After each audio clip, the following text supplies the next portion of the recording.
You are listening to the Become a Guitarist Today podcast with Adam Roach.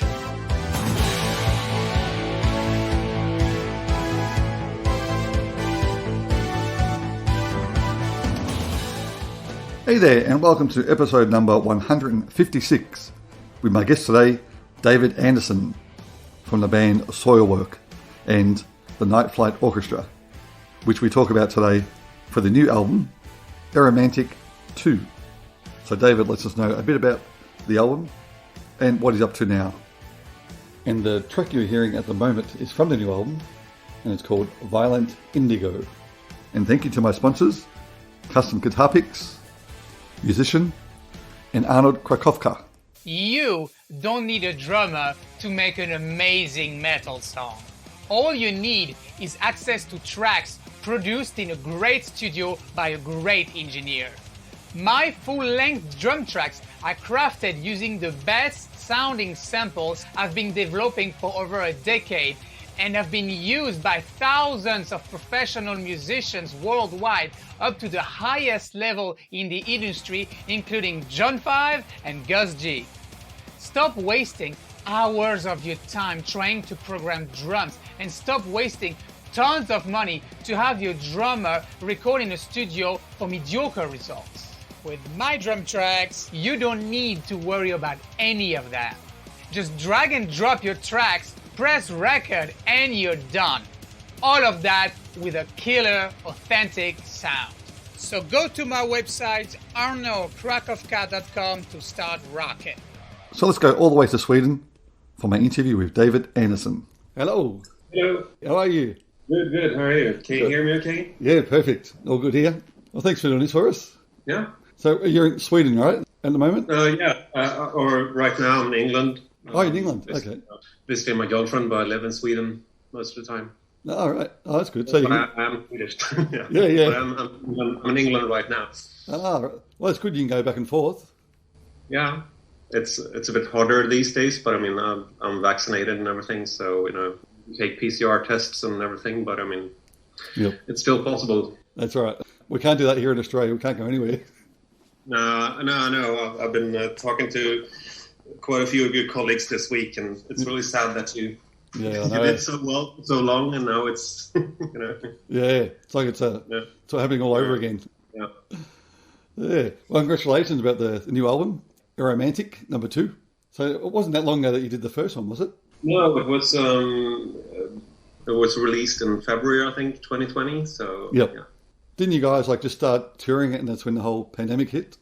Yeah, we had a European tour, and we started in at the beginning of March last year, and then after 8 or 9 shows, we had to go home because the borders all over Europe started shutting down. Yeah. So we would have been stuck somewhere for God knows how long. So we had to cancel the rest of the tour and just fly home, and it was really sad because the tour so far was really good, and we had great crowds and great response, and we had a new album. We were all enthusiastic, and so it was absolutely the best tour we've done so far and the shortest. Yeah. At least we left on a high note, because it was a good tour. We did some really good shows, and so it would have been worse, I guess, if the tour had been crap and we had to cancel as well. At least some good shows. Yeah. So what country were you in when you did your last one? The last ones were Spain. Okay. Madrid and Barcelona. Yeah. But we did London, and we did some shows in Germany, France, Netherlands, Belgium. So I mean, it was all good, but just bad timing. Yeah. And then we all got sick when we got home, so we've all had it. Oh wow! So it's a whole band from Sweden. Yeah. And do you guys live far from each other? Yeah, we live spread out across the country, but mostly it's either Stockholm or Gothenburg. The 2 big cities, but it's still one is East Coast and one is West Coast. So it's me and Björn both live in Stockholm, so it's easier for us to meet up. But I mean, we stay in touch all the time through social media and emails and stuff. So it's Sweden isn't that big. Yeah. It's not you can compare it to Brisbane and Perth. Yeah. You can get anywhere within a couple of hours. If you don't want to go far up north, then it takes a bit longer. But yeah.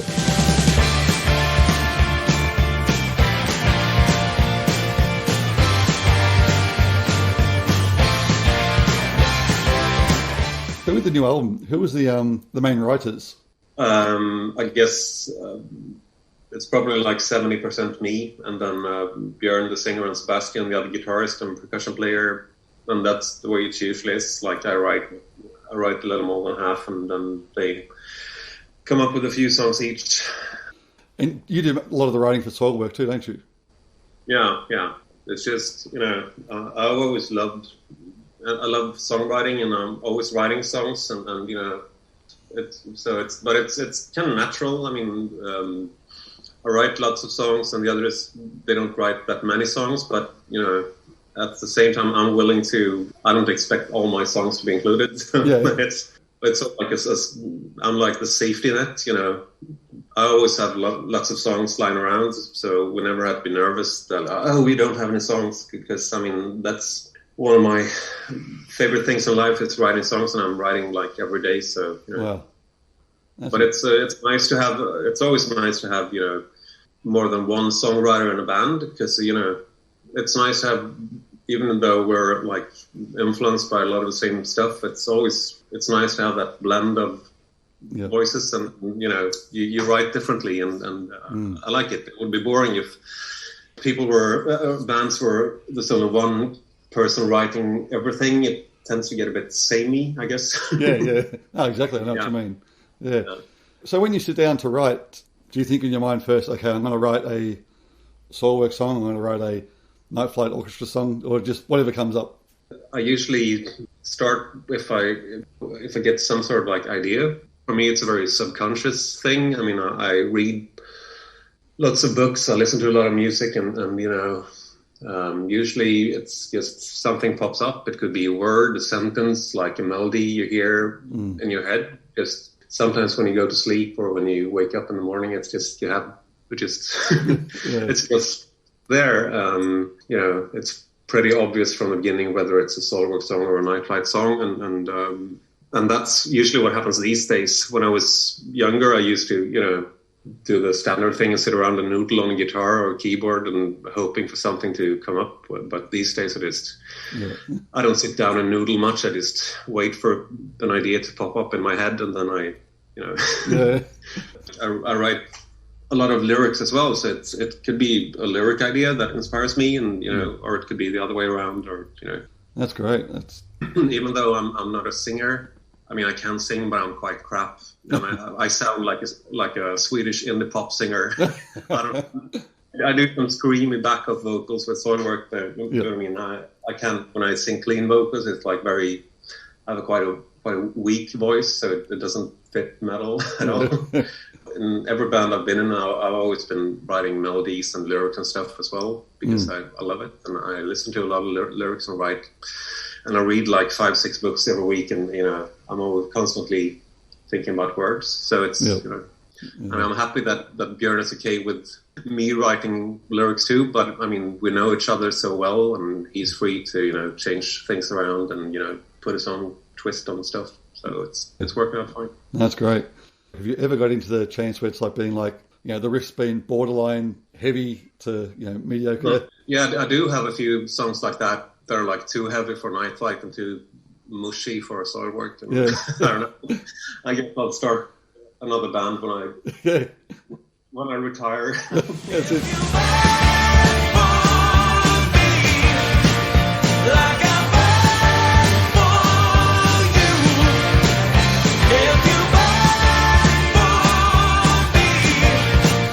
Night Flight. So how long has that band been going now, Phil? We started around 2010, 11. Yeah, so quite a while. Yep. Yeah. Our first record was released in 2012. So it's like next year is the 10-year anniversary. Oh, well, hopefully get out there and celebrate it. I hope so. Yeah. I know. Now, with the film clips as well, I noticed you guys have got a few film clips for the new album. So who's the brain behind the film clips? It's either me or Björn. For the singles for this album, it's been Björn's ideas. Okay. For the singles were released, and for the last album it was mostly me. But we kind of it's either me or him. Depends on. I mean, if one of us usually has an idea, and then we just get a producer and a film team, and but the basic idea is always ours. Yeah, I mean, it's good that you can get out there, like, on the boats and the other ones, and the other way. So yeah, and I think these days it's especially important since we can't go out and do shows. It's nice to at least have some sort of visual presentation. Yeah, for sure. When you release music, and I think the people who like this, they appreciate it too. Like not just releasing a song, but doing something more like a video, and like it was back in the day. Even if we don't release physical singles, it's still more of a it makes it more of an event if you have a proper video. I really find a lot of bands these days, they only release like lyric videos, and I find that really boring. No offense, but but it's like I don't really see the point. And if we're fortunate enough to we have a good collaboration with the video producers and everything, so we can do stuff. We don't have much of a budget, but if you're willing to really take the time and put some effort into it, you can do stuff even with a minimal budget. And I still think it's more interesting, and as long as you're nice to people and have some good contacts in the business, you can get away without the huge budget. You can still do stuff, and we want to be more than just a bunch of guys playing music. I mean, it's the whole visual thing and the lyrics and the whole package. It should be more than just a band. We all all the artists we grew up listening to, and it was always more than just a band. It was always like something more, some sort of like some sort of image and concept, and it was always, we all like when things are a bit over the top, and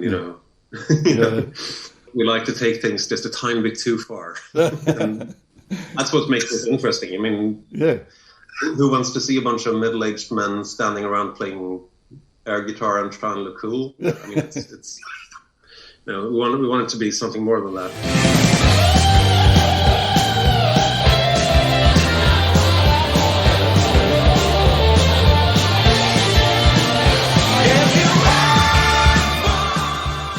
So going back to the songwriting, I know you said you write a lot on the guitar, but do you write on the keyboard as well? Yeah, I actually started playing keyboard before I started playing the guitar, but I'm not a really good keyboard player, but I'm good at music theory and stuff, so I know what I'm doing, and I know what I'm supposed to be doing, but I'm not very technical as a keyboard player. But it's nice because you think a bit differently. You come up with some chords that you might have not come up with on guitar.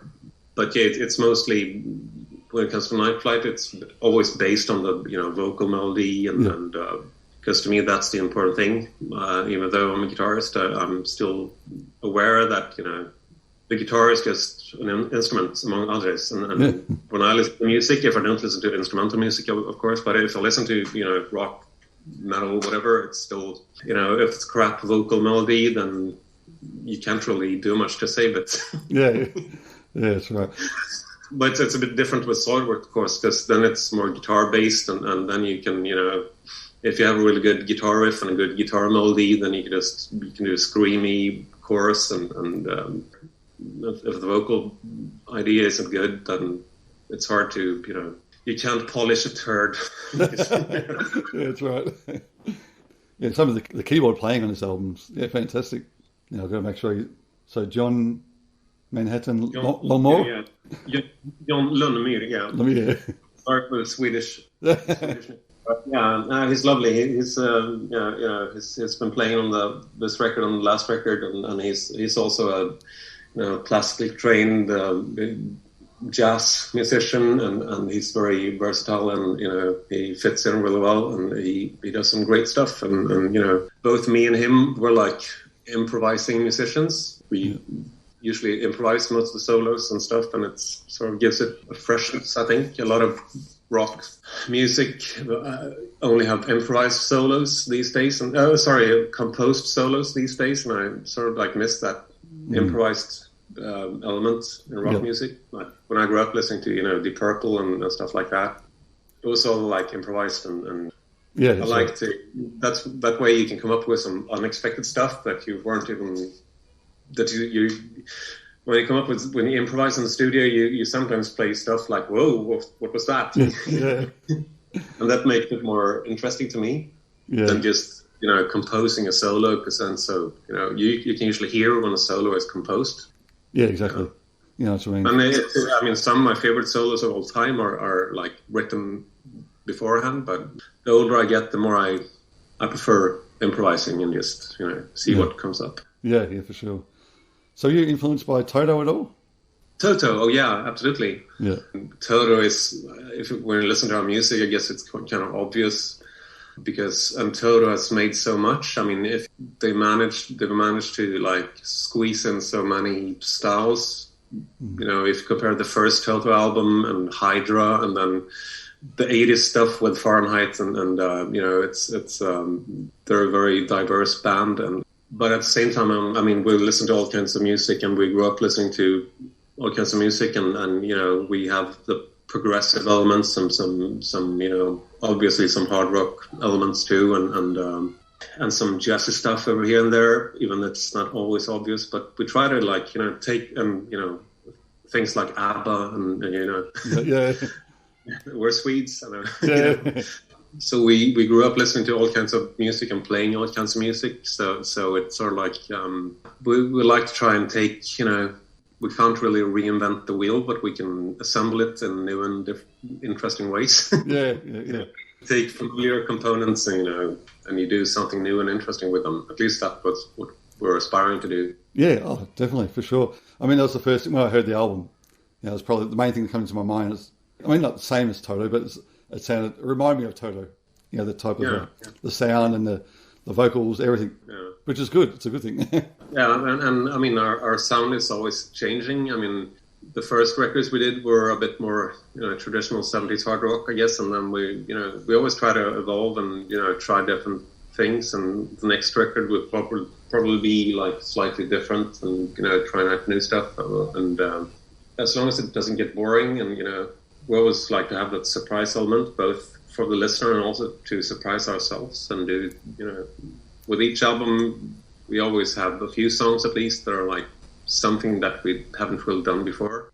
And that's something that we'll really try to keep it fresh, and try to, that's what makes it fun with this band, that like there are no genre boundaries. If we come up with a song, as long as, we couldn't do a black metal song. We could do, but it wouldn't really be a Night Flight Orchestra song. Otherwise, we're pretty much free to do whatever we want.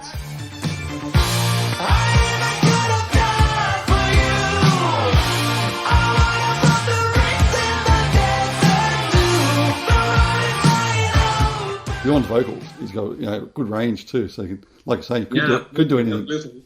He's one of the few vocalists that actually gets better with age. It's usually the other way around, but he's just getting better.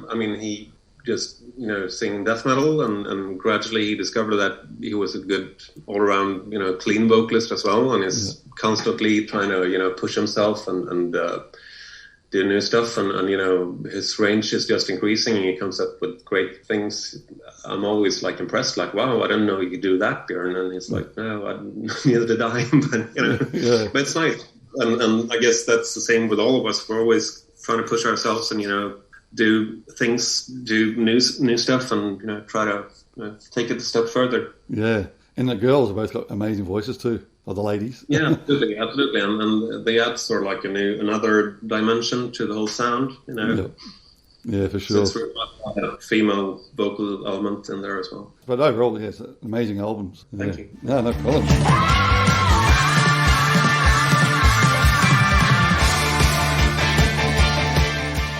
So you're still studying in the clinic? Oh, not studying, sorry, working in the clinic as a doctor? As a doctor, yeah, I am. Whenever I have the time, especially now that we haven't been able to go out and tour and stuff, it's nice to have something to fall back on, I guess. But we're staying busy, like writing and recording stuff and releasing stuff, and we're working on a new Soilwork album as well that will be out sometime next year, and Oh, excellent.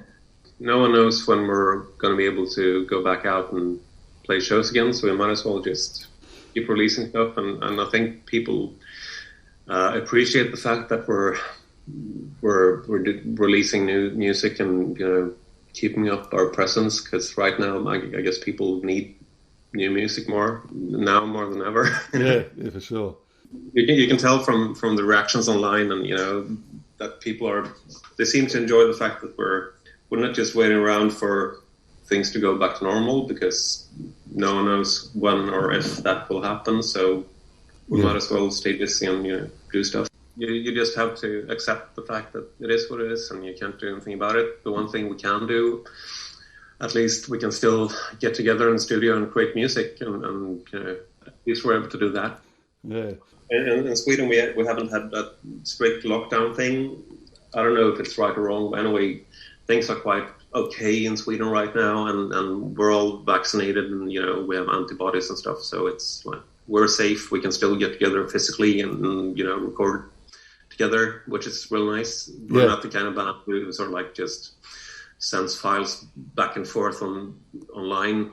A lot of the stuff that defines our sound is what happens in the studio when we're there together, and everyone has their input on So even if all of us aren't songwriters, the whole band is very active in the actual recording process, and we're all producing the music together, and so it wouldn't work to just sit at home with a laptop and do everything that way. We need to have that interaction, and that's also what makes it fun. I mean, we're still good friends, and we love to hang out with each other, and so we have lots of interesting discussions about music in the studio, and Yeah, that's great. So as far as you're working as a doctor, is that you're doing it in England or just in Sweden? No, just in Sweden. Okay. I'm having some time off now, so I was able to go here and visit my girlfriend, and that's good. Nice to see some of the English countryside as well. Do you ever get any ideas when you're in the job and think, oh, hang on, need to write that down? No, not really. I mean, being a doctor means that you know a lot of strange words. I mean, I've always loved words, like I said, and being a doctor, all the medical terms and Latin stuff, and sometimes the words, you can stumble upon strange words that kind of inspire you. If I'd been in like Carcass or something like that, I could all the lyrics. No, we can't really do that kind of stuff in Soilwork or Night Flight, but it's still you still have describing different bodily functions or reactions or how the senses work. I guess I get influenced a bit by like medical texts and medical words, but even though it's not always obvious. But I start a grindcore band someday just to be able to write about all the gory stuff. Yeah, that's right. Well, actually, I interviewed Bill Steer the other week from Carcass. Oh, yeah. And he was talking about how, it's like the earlier material was written by medical journals. Yeah. Yeah, I mean, hello, Carcass, if you ever need some lyrics. Yeah, there you go.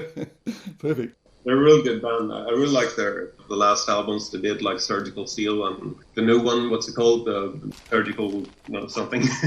Torn Arteries. Oh, yeah. It's they're really good.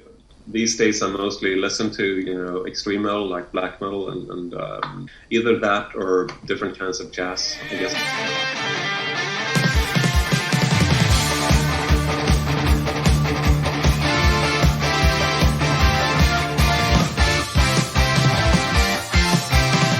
Yeah, I really hope things do open up and we can see you down in Australia one time.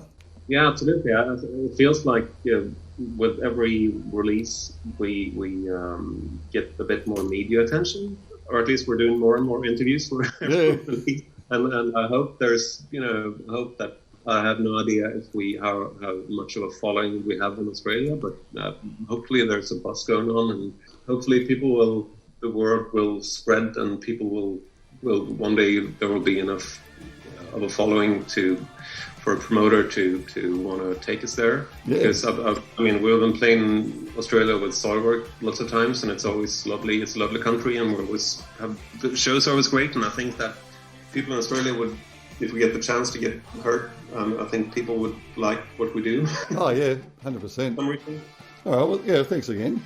Appreciate your time. Yeah, have a great weekend. You too. All right.